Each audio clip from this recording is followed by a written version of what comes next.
And welcome back to another special bonus episode of the Leitrim GAA podcast here with me, Breifne early. And for the next 8 or 10 minutes or so, John McNiffe joins me to chat all things Leitrim GAA, Drumkeerin, Dromahair, a bit of Killarney thrown in there as well, and of course the 50-mile challenge. John, you're very, very welcome to the show.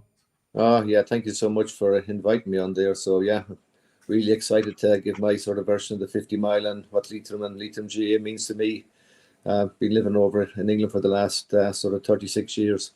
Yeah, well, looking behind you there, you can see there's definitely a Leitrim tinge. So, yeah, you've got your lovely collection of jerseys on the wall behind you. You might also mention the Leitrim ones are obvious to everyone watching, but the two off to the sides, there's a red one and a maroon one. Do you want to maybe explain what they are and what they represent? Yeah, they're the two clubs that I was associated with when I was a kid growing up as underage. You know, I was born in Manor Hamilton Hospital, grew up and lived in Killarney as a local, but I was in the parish of Dromahair. So I played underage for Dromahair, but then I went to school in Drumkeerin in the Tech, and then sort of had an affinity to go towards Drumkeerin, and that's where all my mates were, so I joined Drumkeerin. So I thought I better not upset anyone, so when I do go back over to Ireland, I've got both shirts to wear, one to Dromahair and one to Drumkeerin, the two marvellous villages in North Leitrim, you know, with some brilliant people. So I hope I don't offend anyone, but but it's great to be able to wear both shirts when I get back across. And even when I do the walk here as well, when I do the walk for the 50-mile walk around Liverpool and Birmingham, you'll always see me wearing one shirt one few days and then the other shirt on the following day. Sounds like a very, very diplomatic. You got to be, yeah. Absolutely. Tell us about, I suppose, the GAA and yourself growing up as a kid in North Leitrim. As you said, torn between two clubs, but was it always the GAA for you in your world?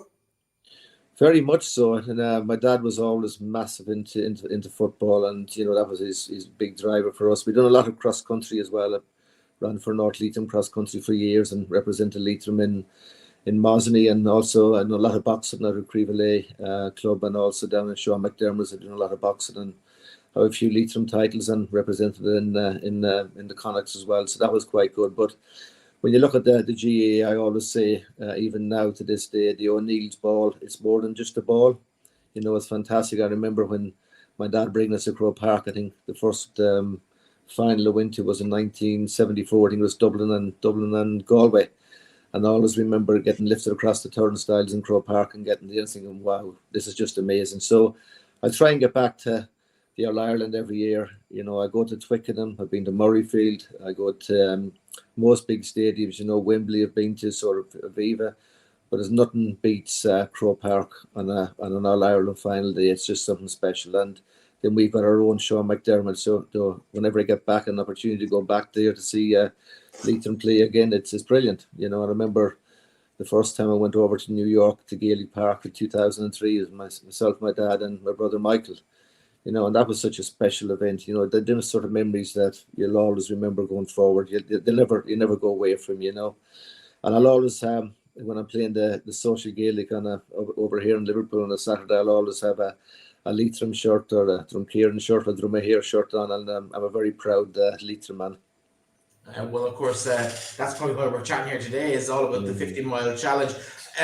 It's very simple in its existence. You walk 50 miles in the month, and you ask people to make a little contribution towards the campaign, which of course does fund all of the Leitrim teams at all levels. It's so important to the continuation of the Gaelic games here and representative teams within the county. But I suppose, what was the first attraction to you? Was it the physical aspect of it, actually getting out in the activity, or was it the fact that it was supporting Leitrim football, or maybe a little bit both?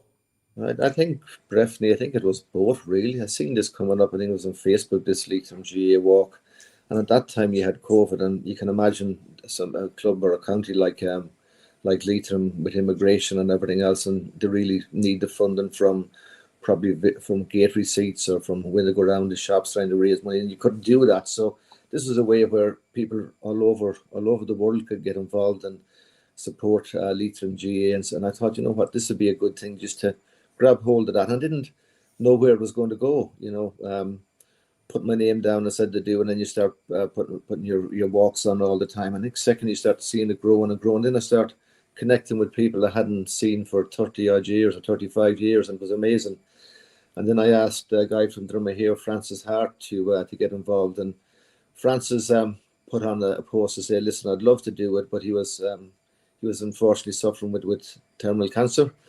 So he said, listen, can anybody do the steps for me? And I've never seen such a galvanization of a team or of a crowd of people that wanted to come in and support Francis.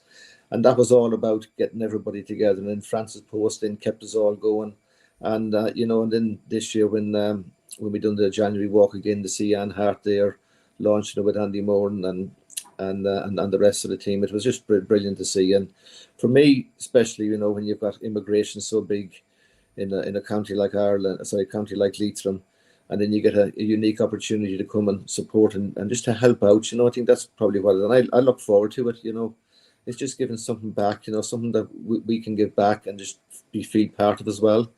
There's nothing when I go back home to Ireland, there's nothing back when you cross that and you see the Leitrim sign that you're about to go into Leitrim, or else you're coming from Knock and you're coming the other way, and all of a sudden your heart raises with joy. And I'm fortunate I get home 3 or 4 or 5 times a year, so I love getting back there. There's no doubt about it. It's a marvellous county, and we should be very proud of it. We don't probably realise it when we're growing up, what the beauty it has with the walks and the scenery and some of the beautiful lakes and mountains. But we've got so much there that we should be really shouting from the rooftops about.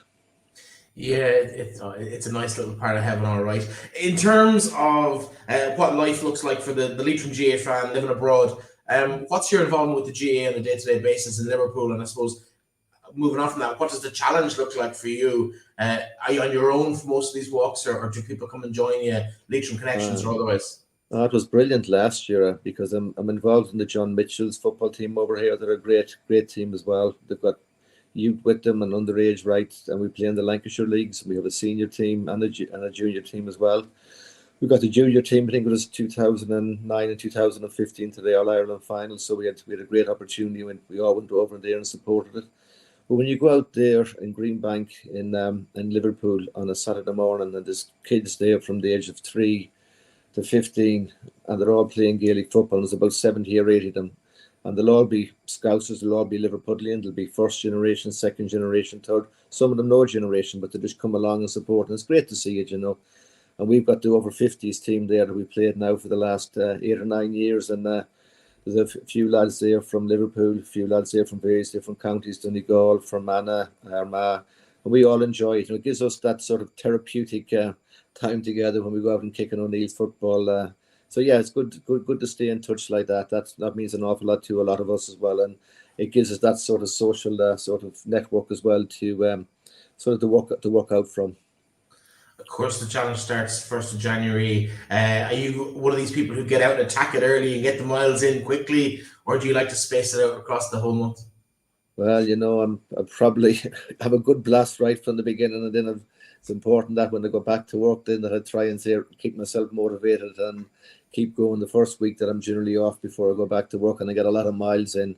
But unfortunately, last year I got COVID, so that put paid to that put paid to that. But no, listen, I'm going to try and get and see some of these guys that go out and run it, and they do maybe run 100 miles or 150 miles. I know Michael Kernan there from Ballinaglara, fantastic athlete. I think Michael clocked up over 200 miles and running around. It's putting us all to shame. And I remember Michael at the Tech. He was a bit older than me, but he used to go out running in his lunchtime every time. But some marvels. But when you see what the whole 50 miles, people from Utah, the big team in New York, there from Arizona, all over the world, just being very proud of the county and proud of Leitrim GAA and proud of and given the opportunity to how we can actually support it as well. It's great for us. We're all really proud. And I think when the Leitrim people come together, there's nothing as unique as what I've seen, what happened in that Leitrim GAA together. There's people from all over, and you're thinking, wow, this is just amazing. Everybody that a lot of people I don't even know, and they're all supporting you. Well done. This is a great post. Keep going, and everybody encouraging yourself. You wouldn't get in that in too many counties in Ireland. You mentioned Francis earlier, and of course, unfortunately, he has since passed. But aside from Francis' involvement in the challenge, what has been the highlight for you? If you'd pick one moment over the last 2 years of doing this challenge, either within the Facebook group or on the actual road or just in your own life, what's been the highlight for you that kind of encouraged you to get back involved again this year? I think even after the challenge and we had finished it, there was still people coming on and saying, "How is everything going?" And you put some post up on there, and then getting to meet people and keeping in contact with people through some social media, or even when I go back over to Ireland, getting an opportunity to meet people that have been on the walk that I haven't seen in years. So this gives the sort of platform to be able to do that as well.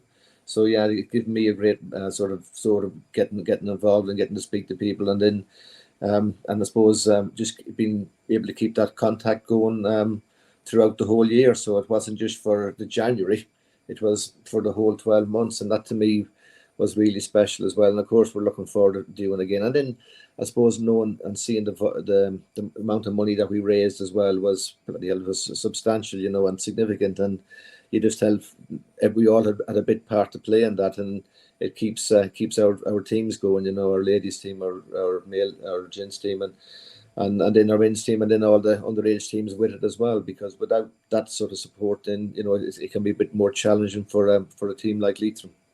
Absolutely. Well, listen, John, I'm sure we'll see plenty of you on social media over the month of January, but also hopefully on the streets of Liverpool and Birmingham. Thanks so much for joining me, and the No very, problem. very best of luck to you in the challenge, and I'm sure we'll see you in Park Sean very, very soon. God bless Leitrim Aboo.